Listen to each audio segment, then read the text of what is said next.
morning. My name is Shauna Stefanchik, and I am with Step Up. And today we're going to be talking about this concept of connecting the Missouri standards to the science of reading. So it was a joy to put this together, to really be thinking about, with the hot topic of science of reading, how our Missouri standards connect with that. So here is a little overview. We really want to talk about and review the science of reading, and then we're going to review the standards, and we're going to see how the two connect. Before I go into this slide, I just want to reiterate the why of the standards. At our company, we believe in making things easier for teachers, and we're really trying to disrupt the education system because we believe there are systematic barriers and that there are easier way to do things. And one of the barriers and systemic beliefs that we think needs to be addressed is this idea of the standards. That a lot of times when we think about curriculum, we think about resources, and really the promise we give as Missouri educators is a guaranteed and viable curriculum is the state standards. Our state has voted on those things for us. And so that's really the why of this call today, is we know we have to teach the standards. That's the equity piece that we give to students in Missouri. So it's really important to understand and to get this message out that we must be teaching the standards. And now we know we're hearing about the science of reading. So I just wanted to show people how those two things connect. Because again, a lot of times, now you'll hear me say in this call that you need a good resource that does it, but I just want to dispel the misconception that's out there in our field that a resource is not going to give equity to the students in Missouri, and a resource is not a guaranteed and viable curriculum. Our standards are. So we always want standards to drive what we do. And I hope one of the realizations you see as we do this call is that we have standards that have been addressing the science of reading the whole time. So I want to go ahead and start off with talking about what is the science of reading. And if you're watching this, you've probably seen the state using it. They are using the Scarborough's rope. Okay. I'm also, Wiley Blevins, who recently shared at the Literacy Summit. Everybody is talking about Scarborough's rope as an analogy to kind of help people understand the science of reading. And so you can see that they say it's like a rope because there's all these things going on, and that they're intertwined together. So if we start at the bottom of the rope here, you see word reading as part of it. At the top of that rope, language comprehension is part of it. And when you wrap all those things up together, you get reading. And then under word reading, you can see out to the side, these bullets, what's involved in word reading. It's letter sound knowledge, which might be phonemic awareness. Okay, so that's that accurate word decoding, which is using phonics to put your letters together, and automaticity in decoding, which can also come with fluency. And then in language comprehension, kids have to activate word meanings, which is vocabulary and context clues, understanding sentences, which is syntax, making inferences. They have to monitor their own comprehension, understand text structure. Those are all the big things that go into language comprehension. And so when you wrap all these things together, this is how kids read. So it's complicated, right? In a nutshell, it's not. I don't want to, I see a math person on the call. Hi, Sherry. It's good to see you. Math is a little sometimes more concrete to wrap your mind around, and you can sometimes sequentially move up. But reading, it's messy because you've got all these things that you have to help kids master together and that you can be modeling together to get this rope of reading. So when we talk about science of reading, and that the big thing that's going on right now, it's helping teachers understand the intricacy of what reading really is. And it's all these things wrapped up in one. Here's another graphic. This is from Ascend Learning. I really like this website. So I'm going to use a lot of graphics from there to help, because I just think it's nice to see it in different forms. This one, the 5 core components of reading, you can see that they kind of do this triangle here. So you've heard the word, look at the green, how there's this bucket of orthography. So you've heard orthographic mapping. It's a new thing with high frequency words, is orthographically mapping your words. It's this idea that we can break apart the different letters of the words in phonics, and that there's this base we have to understand. We have to hear sounds. Speaking and listening comes first. We have to understand how we can rhyme those sounds. Then it comes phonics, and phonological awareness is really the base, decoding. So here's how I like to simplify reading. There's really two things. You have to know how to decode words, and then you have to actually understand what you read. Okay, so a lot of times when I grew up, for instance, I was a whole language kid. I just memorized words, and I was a great decoder, and I had great automaticity, and I read with fluency. So everybody thought I was this fantastic reader. But ask me what I read, I had zero comprehension. Because for so long, reading gets the name of, and this is what we have to worry about with the science of reading, and is sometimes we can get so caught up in actually being able to sound out and dissect words and the automaticity of decoding. That doesn't mean kids are reading. You have to balance it with, they actually have to understand what they read. And so I always tell kids, the most important part is you can actually remember what you read, and you can read about it. But they also have to have this base of decoding. So that's what this means here. And then at the top, you've got the semantics and vocabulary. That speaking and listening is huge, that we're using great vocabulary, that we're using great read alouds for kids, because they're getting an acquisition of all these vocabulary words so that it helps them comprehend. I know what those words mean. So again, complicated, but I wanted to show you there's the rope analogy, and there's also this triangle kind of showing you phonics is the base to understand comprehension, but we also have to teach vocabulary. And then we have to get, what they say is once you can read fluently, then you can hear yourself better, and that helps you become a better comprehender. But also with reading, read alouds are so important. You can scaffold high comprehension with kids because they can listen and comprehend the stories as well. So read alouds are just as important, I will argue, as getting kids to actually be able to say the words, because you can model a lot of those higher level vocabulary and comprehension skills through read aloud. So all of it's important. So how does this impact the standards? And I want to go ahead, I just said this, but our standards are broken up, and I left one off, speaking and listening standards are on there, but our standards are really broken up into these steps. And I like putting them into steps because this is something, as a former first grade teacher, I wish I would have realized how they build. All right. So I think this is just really important. And honestly, I would make speaking and listening the base, because if you think about a toddler who can't speak yet, but it always amazed me at around a year and a half, you could give your child and talk to them in this really complex way, and they couldn't talk back, but they understood exactly what you meant. Our speaking and listening and comprehension is always much higher than our ability to our listening comprehension is always much higher than our speaking and other things. So that's really a base. We always want to be reading aloud and speaking vocabulary. That's the first step for struggling kids. Then we go into phonemic awareness. Kids have to understand the sounds and hear the sounds. And once they can do that, they can begin to do phonics, which is digraphs, short vowels, letters, sounds, pull those together, which leads to reading fluency, which then leads to comprehension. So when we think about the science of reading, or if you're working with a struggling kiddo, I think this is a great visual to figure out where is their breakdown. Because if I have a student who is still really struggling with phonics, I can go back to phonemic awareness. If they've got phonics and I need to work on fluency, etc. Okay, so it kind of helps you. But this graphic also shows these are the sections of how our Missouri learning standards are set up.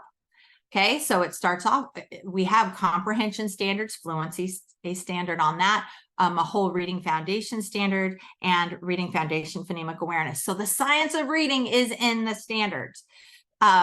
So the layout of the MLS, I've kind of put some codes if you're a code person, but it starts off with comprehension in R1A, and it talks about how you comprehend in fiction and nonfiction. And these standards are really trying to help teachers understand how you would model comprehension through read alouds of fiction and nonfiction and the type of thinking you need to do. Then they talk about vocabulary standards. Remember, on that pyramid and in the rope, vocabulary is a big deal, that we're teaching kids how to use context clues and other things. We teach kids how to make connections between texts, and then they should be able to read independently. Then comprehend. Again, our standards go back into comprehension, and they focus on comprehending in fictional text, then specific strategies for nonfiction text. And they also talk about digital media and how we can learn through different forms. So those are the codes and really how your standards are set up. So thinking about that rope and that triangle, they're right there within your standards. So I'm showing you in this things again that I wish I would have known as a teacher. When we think about the comprehension and the progression, if you dug into those standards, there are specific standards on sequencing, main ideas and details. These should they're probably resonating with you. We test and teach these standards, but I like, again, this stair step of showing how the complexity of these rise. So vocabulary is foundational. Again, I can't say enough on read alouds. That's where kids, and through, it's a speaking or it's a vocabulary standard that's actually prioritized that kids can use academic vocabulary. They have to be able to use it in their own speech because it helps them with comprehension and schema. Then they can do direct recall. So that's finding right there information in a text. Then they can begin sequencing. Once they can do that, it builds on the skill of main ideas and details. And then they're constantly making connections, which builds their background knowledge, which allows them to make good predictions, which leads to inferencing and conclusions.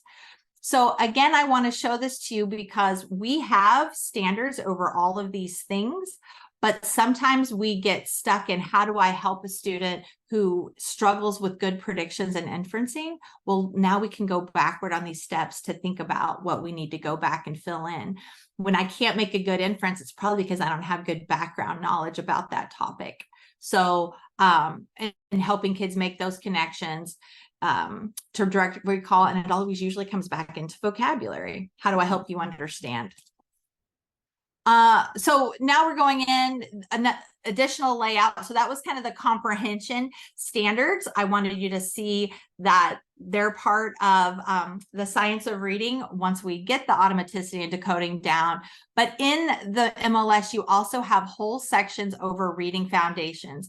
And look what's in there. Print awareness, which is understanding what the symbols of letters are. Phonemic awareness, the decoding. Prefixes, suffixes. This is how in grades 3 through 5, this is the only way that reading foundations kind of carries over.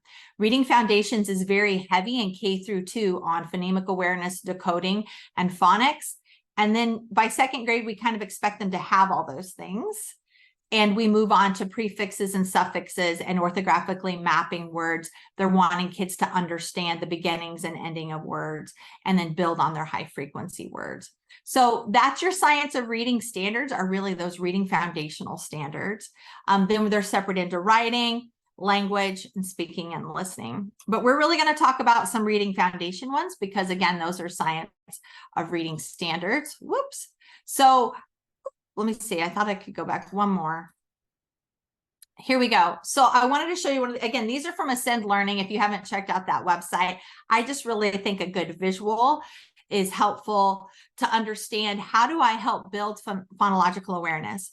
For those of you on the call engaging in letters training, letters is specific strategies to help kids do these things, okay? But these are the foundational things that your standards are trying to ask you to do.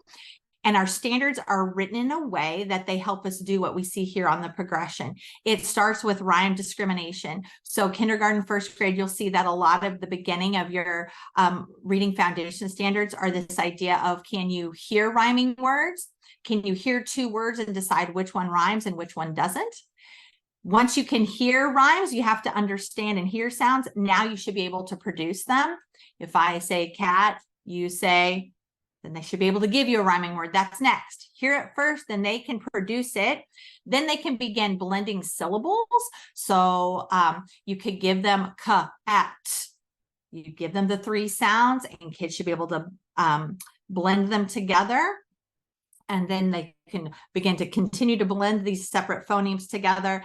And then phoneme manipulation, which means if I give you cat and I take away the C and I give you an M, what new word would it be?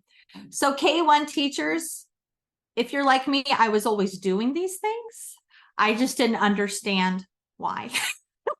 Right. And so that's what I'm trying to help you see, is that there's really this progression of phonological awareness. And these are all prerequisite things before we get into blending phonics and harder words. The reason these progressions are also important, because when you have a student struggling with the phoneme manipulation and they can't switch out a word, what do we need to go back to? You can go back to phoneme blending if they can't do that. Does this make sense? We can go back. So that's why I'm trying to show you these steps, because it shows you how you can go back and scaffold. But if you look at your standards and read through them, they're written in this exact sequence. And so I'm trying to bring the why behind. No one ever walked me through my standards of why they're written the way they are. And I think this visual kind of helps you, because they're kind of written in the progression of how we should be teaching them.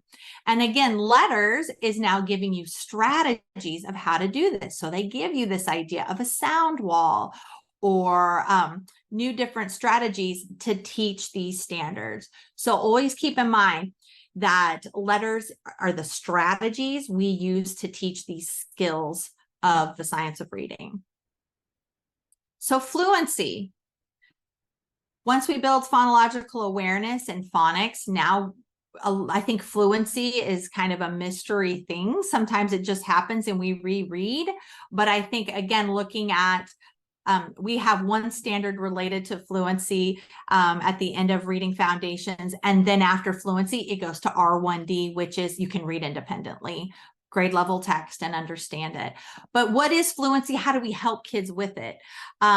So they need to understand letters, sounds, words. Then they can begin phrasing and putting those things together more quickly.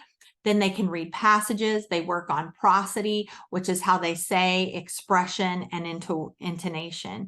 So if kids can't quite work on intonation, they can go back to prosody. If they can't do a whole passage, we're going to work on practicing rereading sentences with processes and intonation, etc. Right? So again, how it builds. And again, from phonological awareness and phonics comes this idea of fluency. And it really is something that kids have to practice. And again, through read alouds, we model fluent prosody and intonation to our kids. The heart words, this is the best graphic I could find. And here's an example of orthographic mapping as well. When it comes to high frequency words, we have a standard over that. And now you're hearing this term with the science of reading of heart words. Again, we've called them sight words or high frequency words in the past. We've been saying, hey, it's a sight word, something you have to know by sight because you can't phonologically decode it. Now, through the science of reading, we're hearing a lot of heart words, which means words you need to know by heart. News to me. So I just want to make sure to share it. But I like this graphic underneath too, because they're showing orthographically how you'd map. We're wanting kids to see in this word the th sound, because that could help them. But then the E doesn't make sounds phonetically. So we have to remember by heart that we have the th to make the or the in this word. So again, part of science of reading is coming into going away from traditional sight and high frequency words. But when we can, we orthographically map and pick out parts of the word that we do know, and then help kids remember this is a heart word, one you're just going to have to remember that says that. But you can get a clue by looking at the TH at the beginning. So, I repeated this one because I think it's important with comprehension, because once we have the phonological and awareness, the fluency, the vocabulary, now we're ready for that big second part of reading, is to comprehend. But the way your standards are written, those also progress through sequencing main idea. So if kids are struggling, again, understanding this progression so you can go back on how those skills build to help support them in comprehension. So what does this mean for instruction? And I wanted to end the call with each school does need a systematic phonics program. You know, I started off saying, hey, a resource isn't your curriculum, but your standards are, and your standards are written broadly that kids would know short vowels, that they would have, you know phonetics, but they need to have a scope and sequence of which sounds and in what order, because that is very helpful to teachers. So I do recommend that especially K through 2, although 3 through 5, you know, you're carrying on with suffixes and prefixes, they also need to know which ones in which order. So if you don't have a systematic phonics program that lays out how to do those sounds, I would highly recommend that. As the pendulum swings, you know, in the 80s, we were hooked on phonics and we were a whole language. And now we're coming back to the science of reading. Research says that 60% of kids learns from systematic phonics. I'm part of the 40% who just had a good memory and memorized it. But 60% of kids need that systematic, these letters and these orders with these letters strategies. So you're really helping your teachers to do that. And then I also wanted to just reiterate, the standards have always had the science of reading in them. Those stair steps and all these visuals, they've always had what we should be doing with reading, but we've had a disconnect because we have used resources that didn't have systematic phonics programs in them that were primary for whole language. So that's part of the point of this call is that the science of reading has always been there because it's always been a part of reading, but we haven't always focused on that part. And so now with this new pendulum, they're saying, oop, we need to focus more on this part of the rope, the science part, and how to do that. So some connections, this was helpful for me, that your standards have the science of reading steps, all those visuals I showed you that we need to know for the science of how the brain works to read. Standards have it in there. We need resources to give us idea of how to teach those standards and the skill progression. I missed the I. How fitting for a reading foundations. Did you catch it? That was a test. Typing too late at night. The skill progression. A resource is going to help you understand the skill, meaning which short vowels, which digraphs, which skills, and in what order. We need that for teachers because the standards don't give you that. They don't tell you which short vowel to teach in which order. And then the letters connection that we're hearing, and I highly recommend you do get that training from the state. It's great, but there are strategies on how to better teach those skills and standards. So if you just got letters, that's not going to give you a systematic skill progression. I'm hoping this makes sense. You need all three. Okay, strategy, skill progression, and that will help you make sure that you're teaching your standards to fidelity. I had to throw this graphic in because I love this idea of tier 1. We typically wait for kids to be in tier 3, and then we do some of these intensive things. And what this science of reading initiative is really calling for is that we have to beef up and make our core instruction better. And if you look at this last slide, these are how you make tier 1 better. You give this to all kids.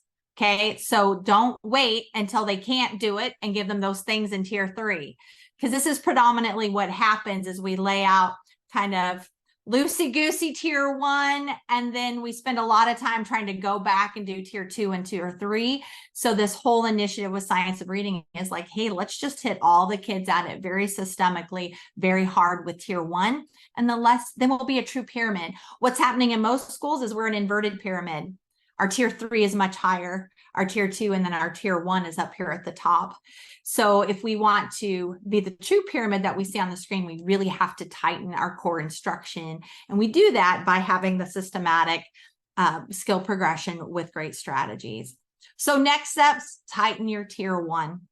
We know what the standards say, and hopefully after this call, you know what you need to do. I do want to do a disclaimer here. You know, I'm just going to say the big elephant at the State Department is this list that came out, right? Where 2 things were on it for reading instruction.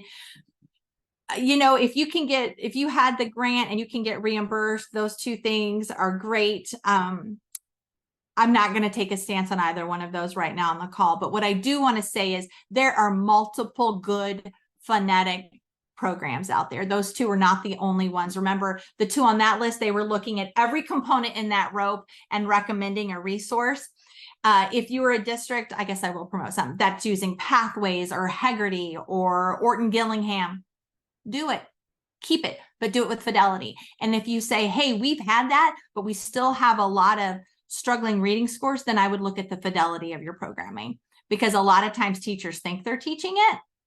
And so if you have one of these strong phonics programs in place, then I would say do walkthroughs and look for continuity. And are we doing it with fidelity? Because that would be step number 2. And if you don't have one of those in place at all, I would just urge you, unless you need to use that grant money for it, there are a lot of other great things just for phonics. That if, let's say you're using, you know, another whole language, Lucy Calkins or Common or Collaborative Classroom, some of those things really help comprehension, but they are not going to be strong into your, I mean, I guess I am taking a stance on some resources, but they're not going to provide you a really strong systematic phonics program. Then you're going to need to supplement that, but you don't have to throw out the whole thing. But what you will have to do is help teachers reconcile how they're going to use 2 resources. Okay, so it's complicated, but you need to make sure you at least have tier 1 resources in phonics. Reflect on your systems of support key through 5. So once you tighten that tier 1, now as a system, you really need to think about, what do we do with those kids who still aren't getting it? Is it Title I? You know, you've got these reading success plans now that are for any kid 1 year below, which is a lot. So what are the systematic things we're going to do using title or things that are going to go in your literacy plan of how you support that? Hopefully we'll have more calls to help give you ideas to think about how to do that. But these are the things you really should be considering. How do we really tighten our tier 1? Because it should help the following 2 bullets of making those less.